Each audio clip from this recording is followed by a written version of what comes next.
Welcome back to another episode where we talk about our potential life partners. I have Father Daniel with me again, and today we're going to continue talking about the Mythbusters where we left off last time. So Buna, it's so great to have you here with us again. Thank you very much, Marina. It's a pleasure to be back. So for the next one, I wanted to kind of classify different myths, one relating to men and one relating to women. So the first one that's more so targeted towards men is, in order to get a pretty woman's attention, I need to either drive a nice car, I need to either be like really buff and muscular, or make a lot of money, or even all of the above. I need to be famous. Like, I need to, in a male's perspective, work on my appearance. And I'm wondering why that's a myth, because obviously we're talking here about, improving ourselves and going to confession and being, regularly improving. Yeah. Right? Right.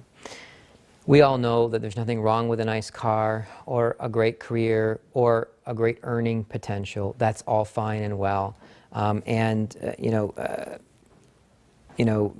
Even our physical fitness, it's all good. There's nothing wrong with that. But if we think that's all there is to making ourselves ready to marry, we're sorely mistaken. It's emotional growth, it's spiritual growth, and together we become ready for marriage. And not just any marriage, but a healthy, successful marriage that Christ is leading us in and through. I mean, if I'm a man, I need to understand what I'm being called to when I get to marry. I'm being called to be a priest of my house. We hold priesthood at a pretty high standard. And if every single man would take marriage as priesthood, we would have terrific marriages. We would understand that what's on the inside matters way more than what's on the outside.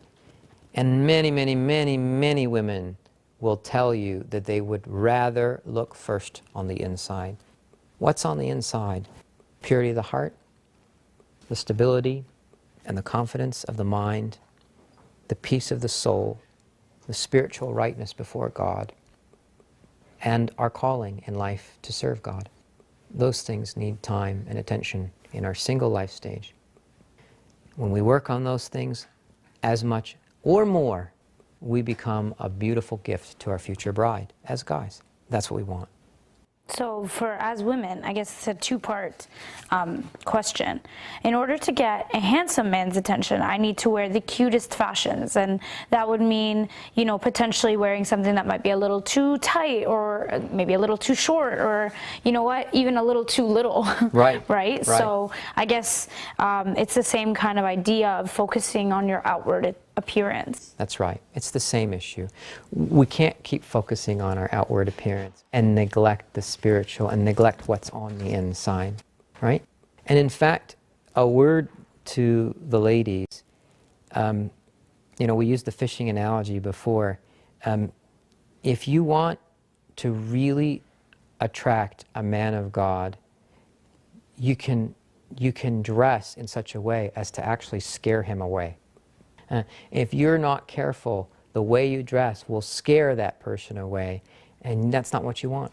You don't have to worry about revealing too much, because any guy can see who you are as a person pretty plainly. What's more important is that you are thinking about Proverbs chapter 31, that the guy is thinking about Psalm chapter 1. We're thinking about what it is that makes us real servants of God.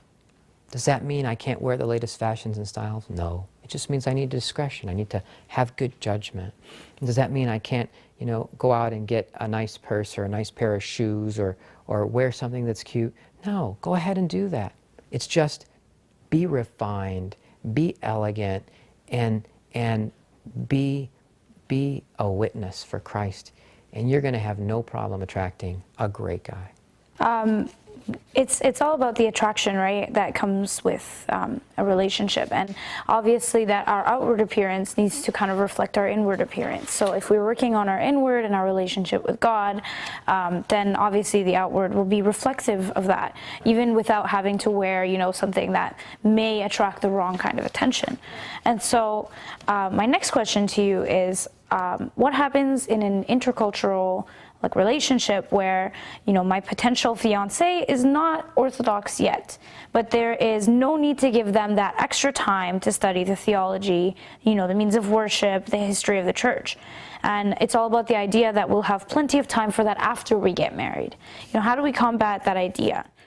That's a true myth. That the idea that, hey, we don't need to worry about the church stuff right now. After we get married, we'll worry about the church stuff.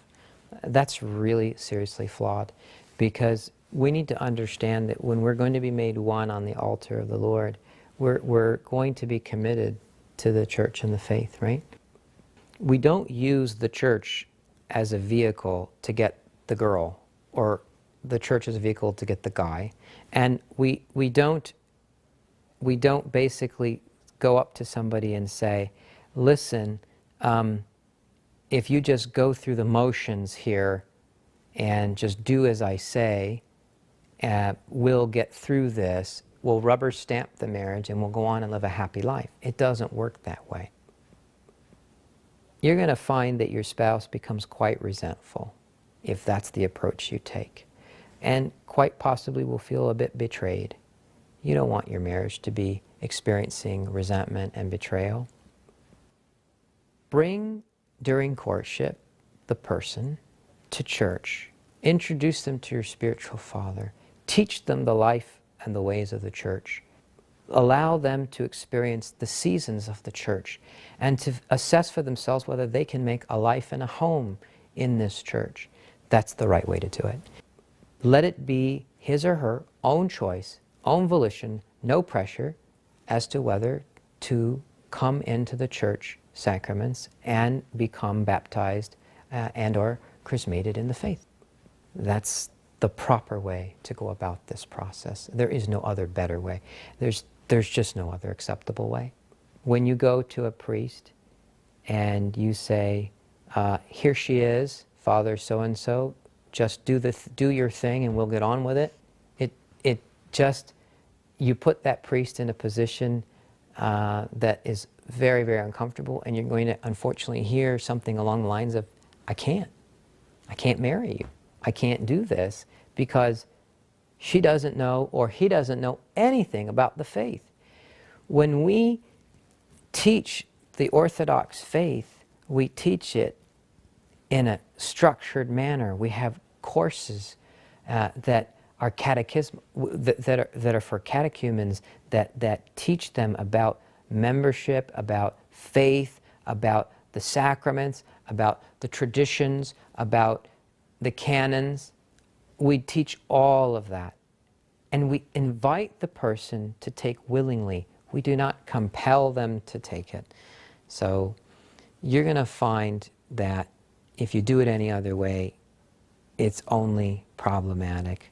It's all the more necessary that they have an opportunity to spend a full season or experience all seasons of the church, the fasting seasons and the non-fasting seasons, to experience the congregation, to see how welcome they feel in the congregation, to see how they can adopt the church, to make the church his or her own.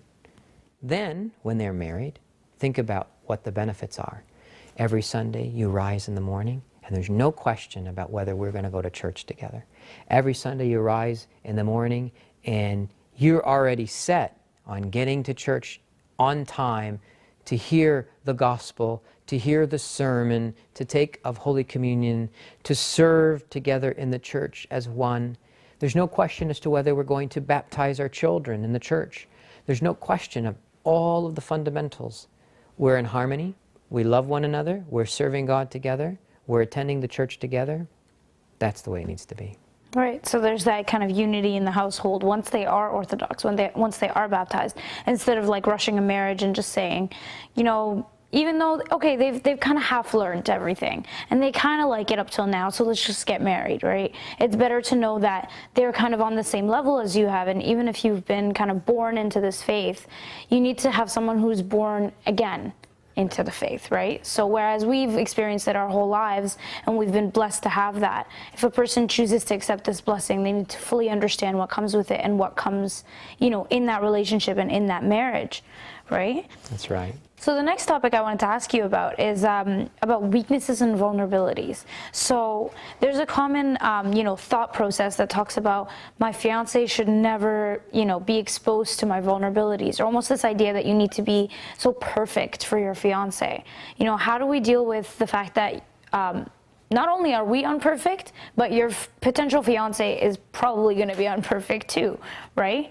Because I feel like we have these like rose-colored glasses when we see that person. We just think they couldn't possibly be going through what I'm going through, right?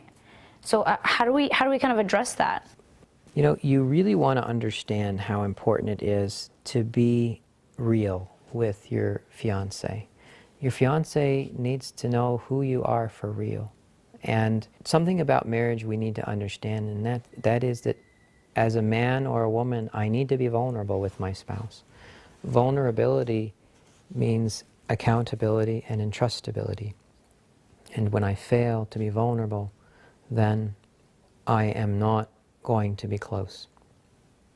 So it's important to be true and to be real, and to understand that weaknesses and vulnerabilities are only human. We should expect them of our spouses or our fiancés.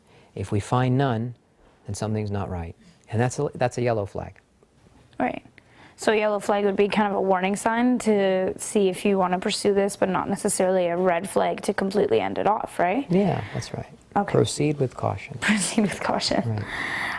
So obviously in relationships and marriages, you know, conflicts will definitely arise between, you know, your spouse, and it could be, you know, as simple as who's supposed to throw out the trash today to more, you know, pressing issues. So what happens when you reach the end of the conflict and you know you're in the wrong, but you kind of have this like fear of apologizing, or you're not comfortable apologizing. So a misconception is like, oh, but they know I'm wrong. I'm obviously in the wrong. They know I'm sorry. So I guess I just don't need to say it. Right? How can we address that? Super myth. To say that she or he knows I'm sorry and therefore I don't need to verbalize my apology is a problem. It doesn't matter that they know you're sorry. It matters that they hear you say, I was wrong and I repent, and to say it loudly and to say it clearly. If you do that, you're going to build a relationship of trust and strength. If you don't, you're going to build a relationship that becomes emotionally worn, and the emotional connection will die, and when the emotion connection dies, so will the marriage intimacy and the marriage trust. So that's how critical it is to verbalize an apology. You verbalize the apology to two, not one. You verbalize to God and you verbalize to your spouse. Choose your order, but do to both. Right, because I was just about to say, you know, in daily practice, whenever we're wrong, we're always encouraged to verbalize our apology to God first and foremost, right? And so I feel like if we've developed that habit, not just with God, but with everyone in our life, with our parents, with our siblings, when we're wrong, we can admit to it, then this isn't something that is so different when you're in a marriage or when you're in a relationship, obviously. That's right. So I guess it's like you said, what you practice today, you excel in tomorrow. Right? So I guess apologizing would just be one of those things that you really, really need to practice as a person, and really humble yourself, take out that pride, and just really know that when you are in the wrong, it's crucial to kind of have that connection with that person and with God to say, I was wrong, I'm sorry. That's right. Right? Absolutely, 100%. Thank you, Buna. I would really appreciate that. And thank you to everyone for taking the time to view this. Please tune in next time, and we'll have a lot more myths to discuss and to bust.